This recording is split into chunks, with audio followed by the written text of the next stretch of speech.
Morning Tribe, it's 6:17 a.m. Today is Friday, the 9th March. Excuse me, that's not part of the date. Friday the March, no burp. Friday the March. You know what, I'm going to leave it. We're not starting over again. Friday the 9th of March, 2018.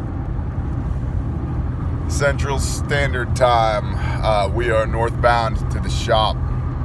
I got a comment yesterday on one of the videos by Jesus First Always to the effect of, and I'm paraphrasing here, so apologies if I don't have this correct.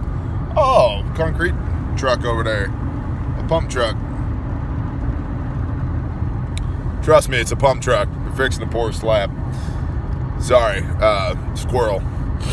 The comment was something to the effect of, you seem like a really good guy, squared away, blah, blah, blah, but you're exactly the kind of person that they are going to come for. And, insert whatever your particular they is there. If it's the, I don't know, the bad guys from Star Wars, Department of Homeland Security, some rebel group from Mozambique, whoever they is, are, whatever, they are going to come for me. My guess would be that in this particular case, they is the venerable federal government of the United States of America. And here's my thoughts on that. Yes, I am precisely the type of person that they don't like, because I am a literalist when it comes to the United States Constitution. I believe in individual sovereignty, and I am not affiliated with any particular political party. I also have a myriad of skills that I've honed on my own and with the help of taxpayer dollars at certain points in my life that, to use, what's that line in that movie? I'm a nightmare for people like you. Yeah, okay, whatever. I grow a lot of my own food. I don't even think the way that most Christians think. Like, I am very hard to put in a box. And because it's hard to put me in a box, it's therefore hard to turn my thumb screws, which is why governments would not be crazy about me or people like me existing. That being said, there's two things to examine here. One is the likelihood of me actually being oppressed and persecuted. The other is the execution of, the performance of that persecution, right? What does that actually look like? Who does that? So, first and foremost, will I be persecuted, prosecuted, oppressed? Maybe.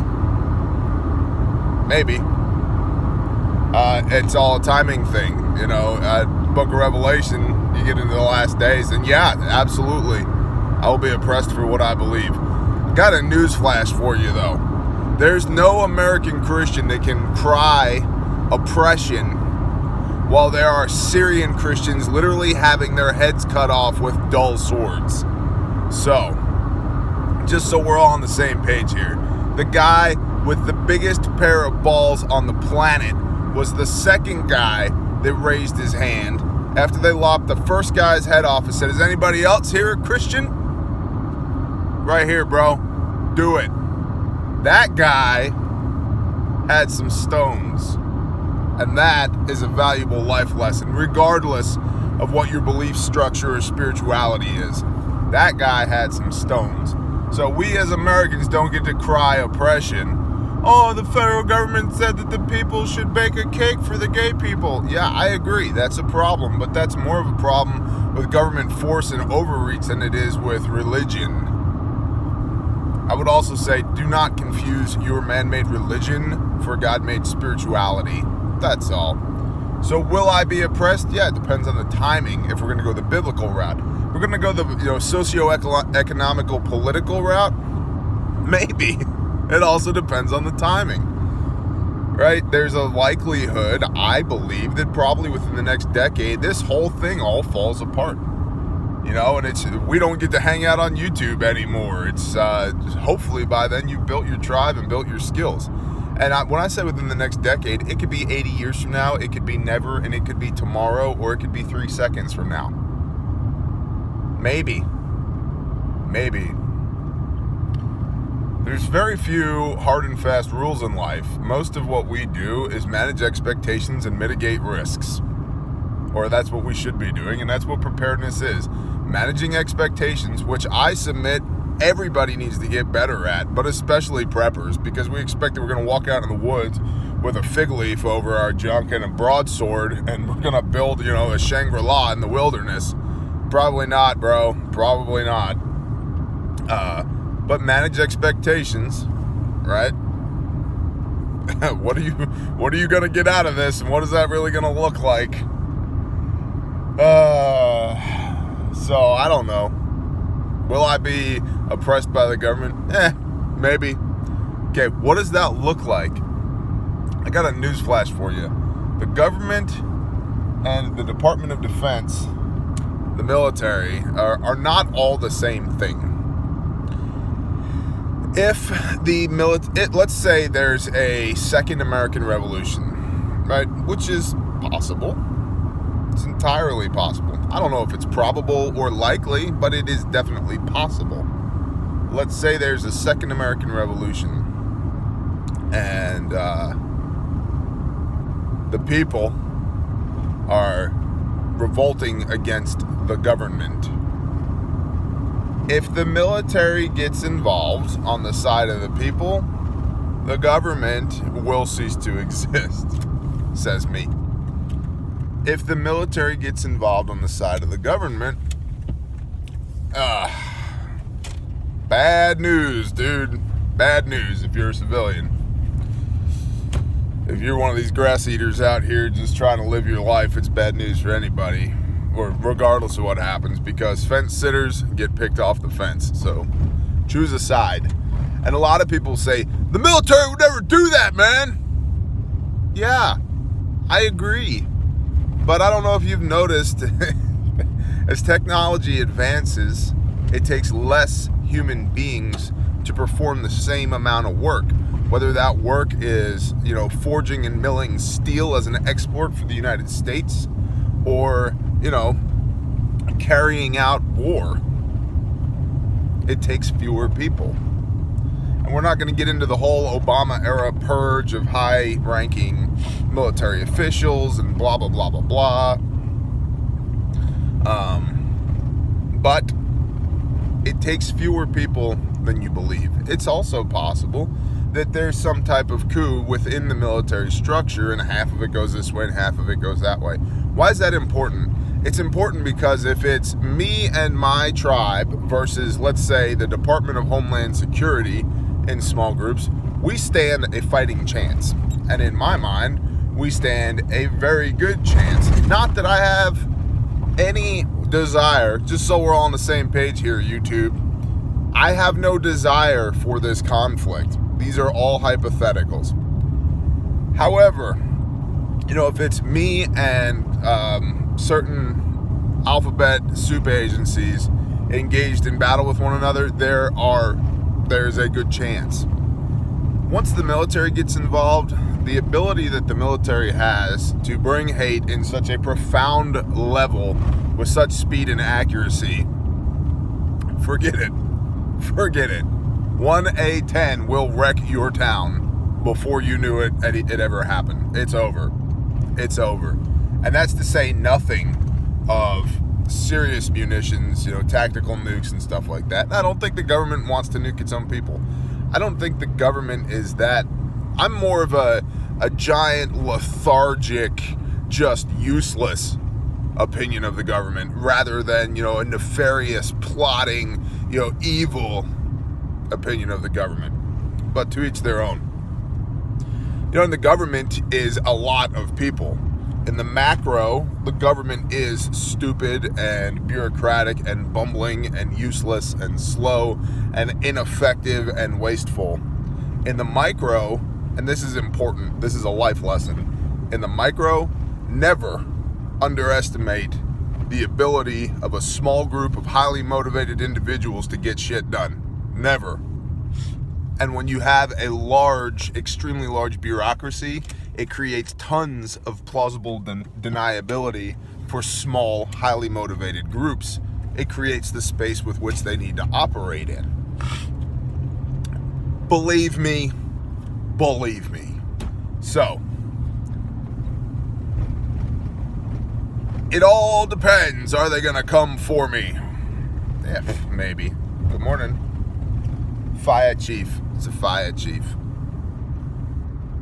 Are they gonna come for me? Lord, I hope not. I will not be going easily. And I can tell you this. I know where I'm going. If a depleted uranium round crashes through my skull and turns my gray matter into pink mist, I know where I'm going. I am not eager to shuffle off this mortal coil. However, I'm not afraid. And woe unto thee that would bring hate towards me and mine. And this is not a prepper porn channel. This is not a chest thumping channel. These are thought pieces for you and yours. Your government should not have a monopoly on deadly force. Your government should not and cannot constitutionally tell you what type of weapons you can and can't own. You should remember that the Second Amendment exists so that you can be a counterweight to government tyranny. That is not an opinion. That is a fact.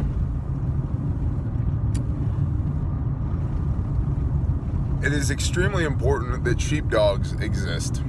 If you're not familiar with the sheepdog concept, please look it up. And I hope that you would be one. My guess is if you're here, you probably are one. Are they gonna come for me? Maybe. What does it look like when they get here? Maybe.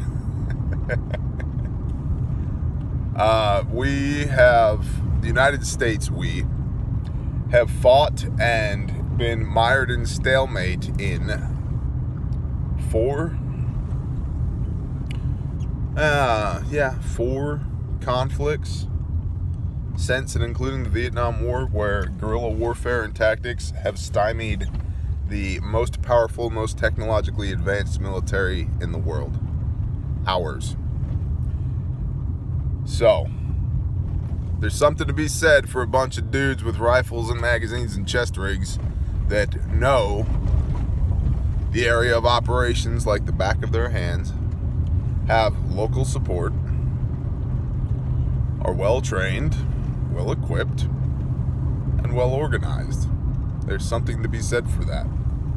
We've had involvement in Afghanistan since 1978 on one side of the fence or the other.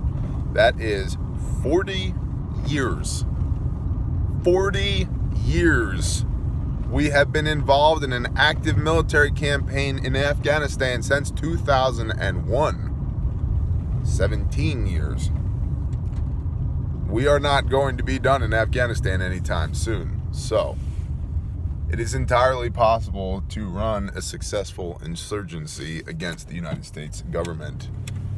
And I am not advocating that you do. I am saying that it's possible. And if they come for me, let that be a weather vane for the rest of y'all that, hey, we're there. It's time. Maybe we should have done all those things that he said. And as I've said before, and I'll say it again, I would rather it be in my day, in my time, while there's something I can do about it, than for it to be a burden on my children and my children's children. Love you guys. Hope you guys have a great day. I'll talk to you guys later. Tell me what you think. I want your input. I appreciate your input. Later.